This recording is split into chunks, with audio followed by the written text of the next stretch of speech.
Coming up on this episode, I'm breaking down the mind of a workaholic. And I was going to start or attempt to do this episode from the mind of a former workaholic, because that's what I thought I was. But even in the kind of beginning of breaking this episode down, I realized there's no former about it. I still am a workaholic. I just kind of run that game a little bit differently these days. And I think it's incredibly interesting to sit down and think about it. Think about why I'm a workaholic and what fuels other people to be workaholics. I don't think there's just one mindset or one cause of events that leads to somebody being a workaholic. Like, there's more than one symptom of being a workaholic. But I think it is important to spend some time and ask yourself the reasons behind it. Because it's so easy to get caught up and just end up in this perpetual cycle. And even if you was a workaholic for a set goal or a set reason, if you spend so long in that time, you kind of climatize to it and it just becomes who you define yourself as. And that, I don't think, is the healthiest of things. Again, I think the best way to live life for most of us is that healthy balance of in between work and play. Like, if finding that balance, I think is going to be better for everybody to kind of lead a more fulfilled life. It's not to say that you don't work and just lounge about, and it's not to say that work all the time and never take time to lounge. There's going to be value in both aspects of that side of life. So experience them both, but be aware and control them and think about them. So that's what I'm doing today. So without any more rambling, let's go get into it.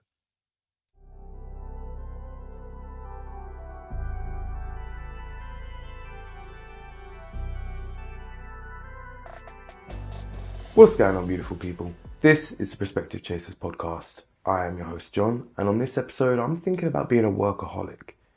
And it's something that I would class myself as, or especially kind of back in my earlier years when I had more time to devote just to work, I would have definitely considered myself a workaholic.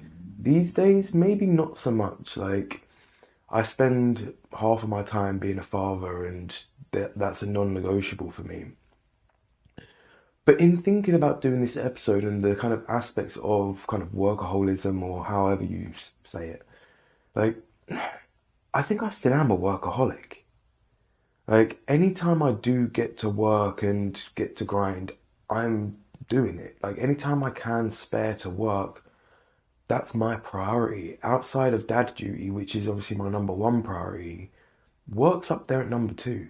John comes in probably around 4 or 5 at the list after all of the different responsibilities of life and everything else. And I think that still does leave me in the realm of a workaholic. Whether it be by anybody else's definition or not, doesn't really matter so much. But the fact is, out of my free time, how much of that do I devote to work? Probably about 75 to 80% or more. And I'd say that kind of qualifies. But then you have to ask yourself why. For myself, it's because I'm chasing progress. And in other parts of my life, when I was probably more heavily invested before I was a father and before I had that kind of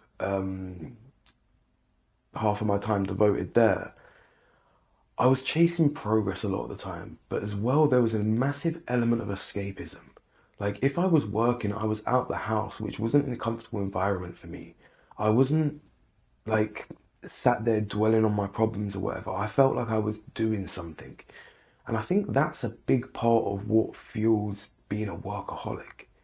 Like, that distraction element of it is very powerful. But also you've got that element of kind of proactivity, like I'm doing something. Whether that be a sufficient thing or not, you feel like you're taking some action. And that's good for the mind because you feel like you're changing things. You feel like you're changing your environment.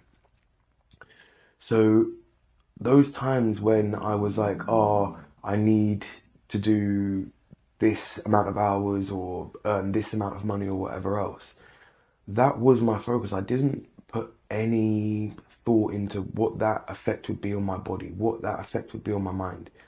And time after time, I put my body through burnout, through fatigue, through exhaustion. And really and truly, I look back now, and those probably about 5, 6 years of my life, I just spent focused on work. My social circle completely diminished. The only people I really spoke to was at work or some kind of close relation to work. I maybe had one day a week to myself, if that.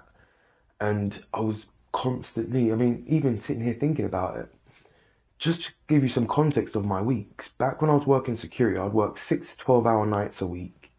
I would then go to the gym after work for at least an hour to an hour and a half of intense workout. At the beginning of that, I was getting the bus to the gym, which was a longer route and everything else. Eventually, I got my license and I was able to drive, which made things a lot more time efficient. And for a workaholic, if you can increase time efficiency, that doesn't increase how much time you get to yourself. That increases how much you can do. And that's the other thing with being a workaholic. You always want to fill that void. You never kind of want to enjoy the slack. So once I was started, I'm doing 12-hour shifts, training in the gym very intensely, an hour and a half, hour and a half every single day.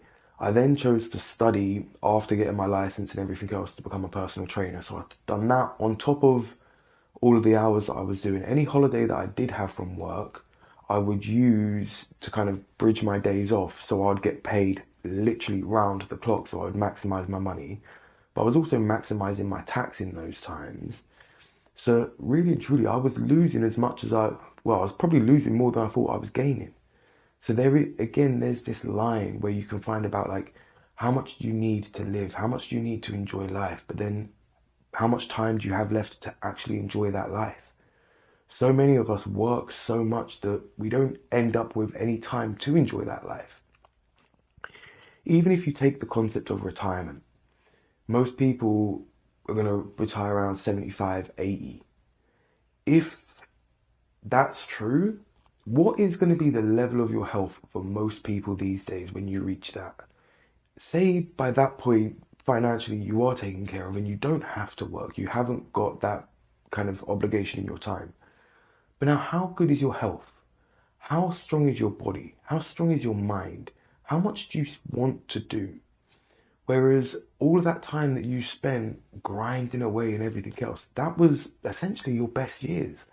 That's not to say that every person that's 75 to 80 is in ill health, but more often than not, your level of health, your level of mobility and everything else is going to be a lot lower than that in your earlier years if you was a healthy person.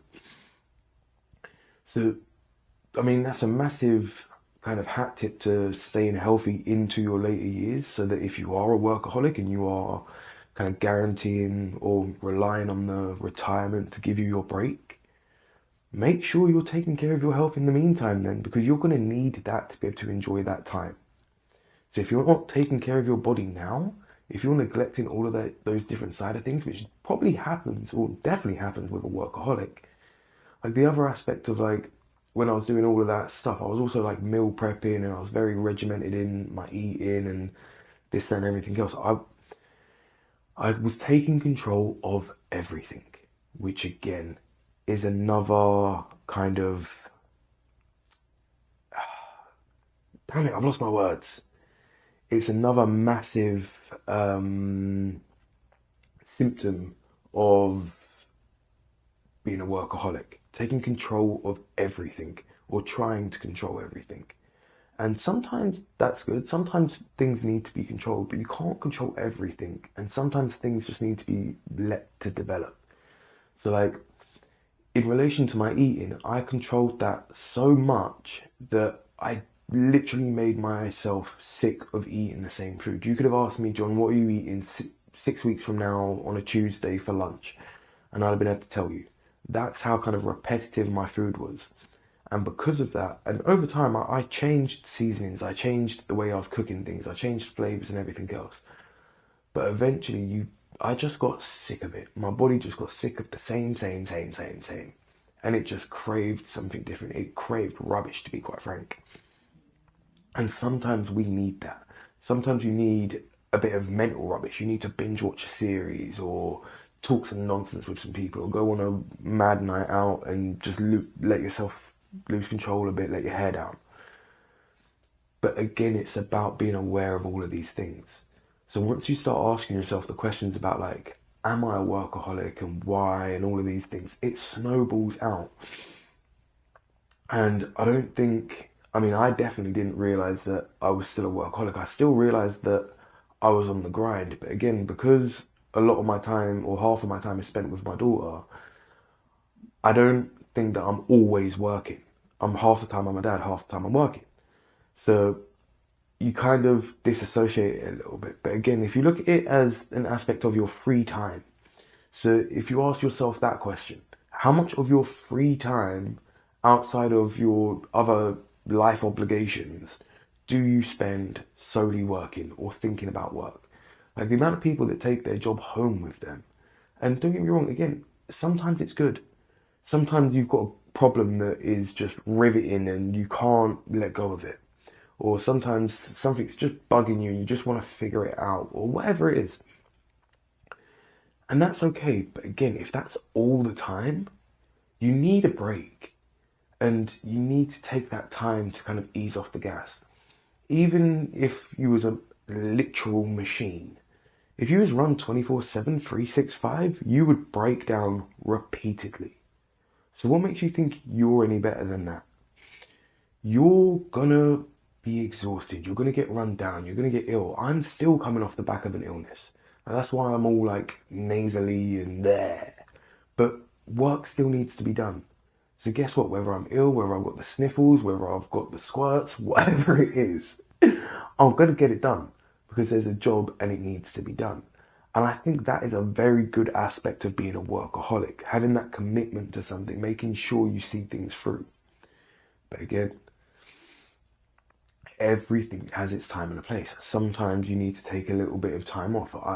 I've been taking it a little bit easier with things off the pod and everything else because I've been ill, little one's been ill. So I've taken that bit of pressure off of myself and constantly adjusting that scale on any aspect of life. Like it's going to be far better for your mind and you overall. Like I think me and Dave spoke about it before, how like your social circles kind of increase and decrease throughout the year as everything kind of gets a bit colder and darker. Everybody kind of retreats into their houses and nobody kind of socializes as much. And then come summertime, everybody's looking to go out, socialize, the days are longer and everything else. If you're not aware of that cycle and that everybody else is kind of doing their own thing, you can start to feel lonely in winter and not quite know why and all of this. But once you actually start looking at those things, you realize all of life has this ebb and flow. So now, if every aspect of life has this ebb and flow, but you're trying to hold this hard line of work or efficiency or whatever else, you're genuinely trying to fight the tide of life. And I don't think anybody ever wins against fighting a tide. So when you can realize to kind of ride that wave instead of fighting it, life gets easier and you become more aware of stuff and you become more in tune with things. And I think especially us in like the Western world, there's so much of life that we're out of tune with, out of sync with. We think that we know all that there is and all that there is to be known we've discovered for the most part. Or anything that we don't know because it's so ridiculous, this, that and everything else. But there's some stuff that we just don't acknowledge. We don't put faith into. We don't kind of just accept. Like most knowledge is just people agreeing. If everybody agrees a table is called a table, then yes, it is called a table. But if everybody agrees it's called a wobbly doop or whatever frigging other word you want to come up with, then that's what it's called. Like, so much of reality is just people agreeing. Like, we don't all know how somebody else is perceiving reality. So we can just kind of propose what we see if somebody else agrees. And if we both agree, sweet, that's reality. And if we don't agree, let's investigate further and find the answer. And whatever comes of that subsequently should be reality. But there's a whole realm of unknown. Like when you look at the things that we can see, smell, hear, like all of these different senses, we only perceive about 5% of the known universe or the known things in existence. It means 95% of what is around us we can't acknowledge or experience or quantify or perceive. So now, imagine I took away 95% of your vision. Put a pair of glasses on your face and block 95% of the light out from them. And see how much of the world you can see and how much of a picture you can put together of the world with that small of a view. Because that's what we're doing, literally. So taking time to actually step back and realize like, okay, cool, maybe there's more outside of this 5%, that's always going to be valuable. Taking time to think about what fuels this 5%, what stimulates this 5%, that's always going to be valuable. Taking time in so many aspects of life is valuable. So now if you're always selling your time or always giving your time away or consuming your time with tasks, where's the time to reflect? Like, there's so many ways I can delve into this, which just boggles the mind. Like, if you zoom in to your skin, you'll see a whole universe living within. Losing my words now. If you zoom in on your skin, you'll see a whole universe living on you and inside of you, between microbiomes and different like microorganisms and everything else. There's gut microbiomes and there's like lice on your hairs and this, that, and everything else. Like there's so much life on you that you're not aware of. You could repopulate the whole world if you just zoomed it out. But then if you do zoom out past yourself, you disappear and you're just a speck on this marble or whatever you want to say the world is. And you disappear. So you only exist at this very specific magnification. You're distinguishable as a single thing, as a person, as an entity or whatever else. Any more in and any more out, you disappear. But if you don't take some time to think about that, it's so easy to lose sight of it and kind of,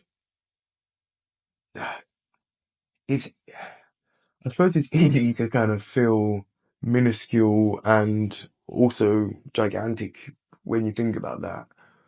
But at the same time, it's that kind of relates back to that thin veil of balance where like too much work and you disappear, too much play and you disappear, just enough and you find that sweet spot of harmony.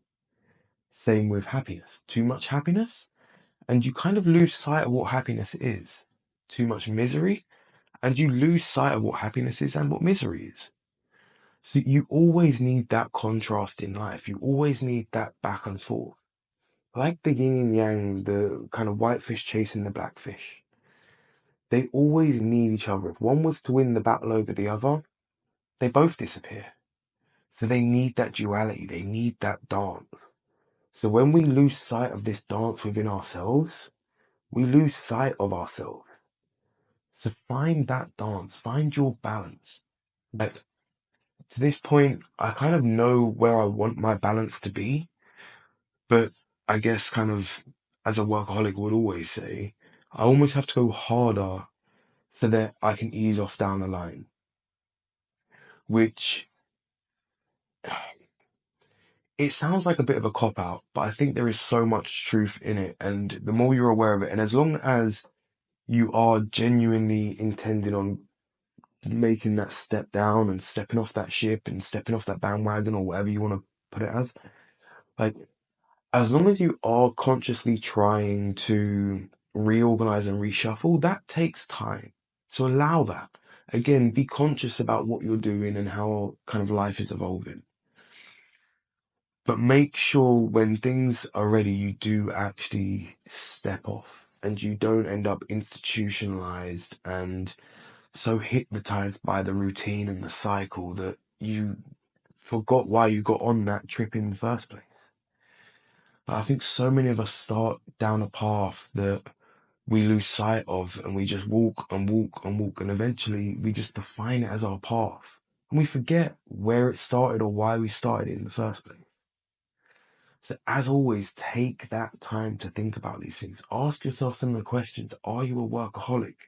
If so, why?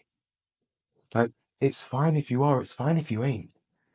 But again, asking yourself these questions, sitting with yourself and taking the time to think about how you're pursuing life, how you want life to be at the end, and how you want to experience life in the meantime, that is so valuable and it's going to be so powerful.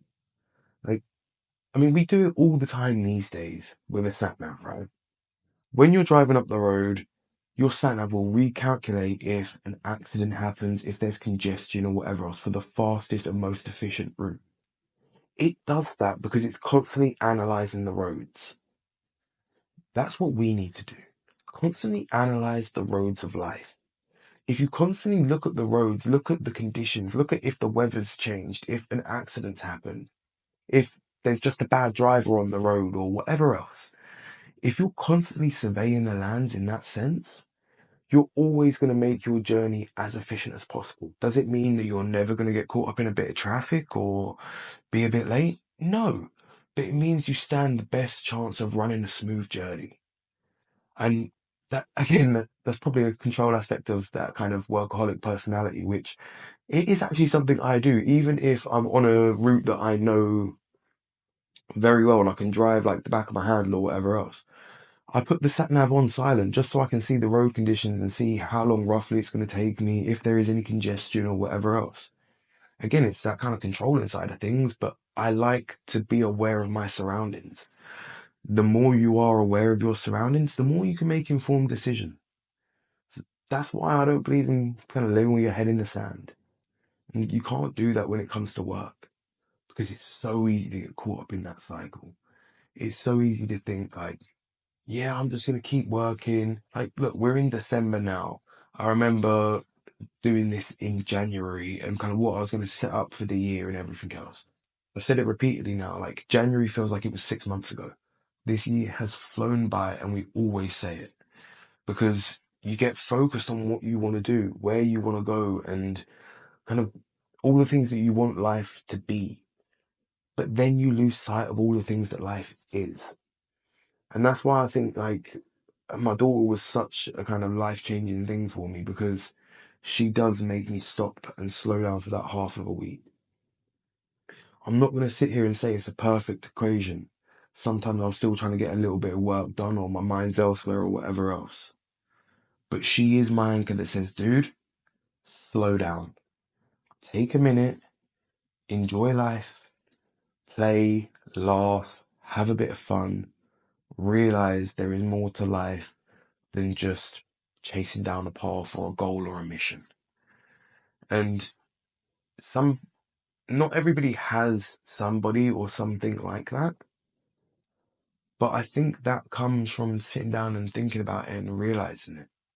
Like, if when my daughter was born, I just thought about all of the kind of material things that I needed to provide her and not the physical presence of her having a father in her life, it would be a very different thing. I would see her a lot less. Our bond would probably be a lot kind of, well, it definitely wouldn't be kind of like the daddy-daughter bond that we have, but, and that would be heartbreaking to me. Like, I love the bond that we have.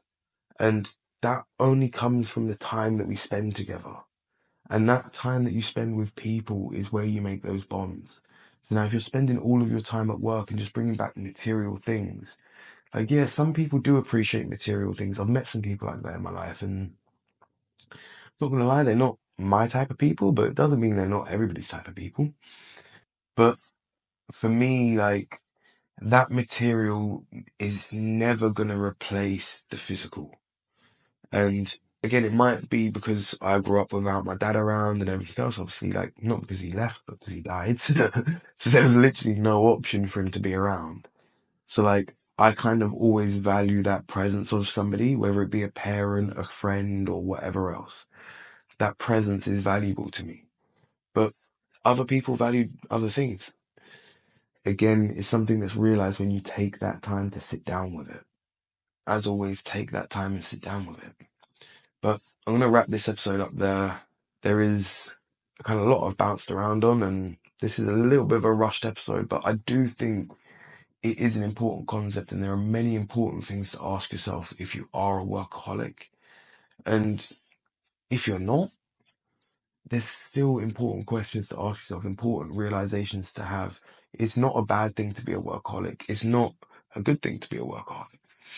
It just is. So look at it for what it is from an unbiased point of view.